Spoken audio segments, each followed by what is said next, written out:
నంద్యాల జిల్లా ఆత్మకూరులోని ఏకలవ్య నగర్లో సంక్రాంతి సంబరాలు అంబరాన్నంటాయి. జూదాలు ఆడంబరాలకు దూరంగా సాంప్రదాయ కళలను ప్రతిబింబిస్తూ ఏపీ రైతు సంఘం సిపిఎం ఆధ్వర్యంలో ముగ్గుల పోటీలు ఘనంగా నిర్వహించారు. యువత జూదాల వైపు మళ్లకుండా మన మూలాలను కాపాడుకోవాలని పిలుపునిచ్చారు రైతు సంఘం జిల్లా కార్యదర్శి రాజశేఖర్. పల్లెలో సైతం కరువవుతున్న సాంప్రదాయాలను పట్టణ ప్రాంతాల్లో పునరుద్ధరించడం అభినందనీయమన్నారు.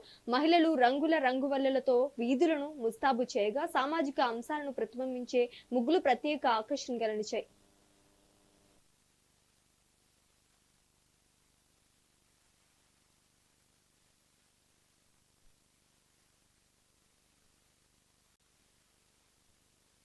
సంక్రాంతి పండుగ అంటేనే పల్లెల్లో మహోత్సవం లాగా కనపడేటువంటి పరిస్థితి.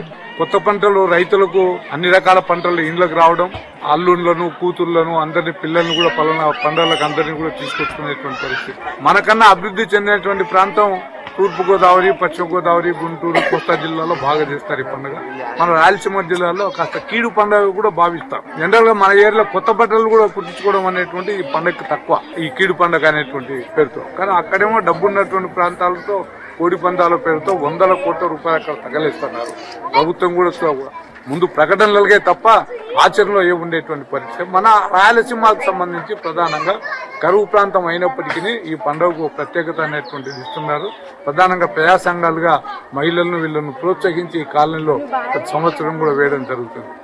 సంక్రాంతి ముగ్గుల పోటీలు చాలా సంవత్సరాల నుంచి నిర్వహిస్తున్నారు సిపిఎం పార్టీ వాళ్ళు. చాలా ఆనందకరంగా ఉంది. ప్రైజులకు కానీ ఇవ్వడం అనేది కానీ చాలా బాగుంది.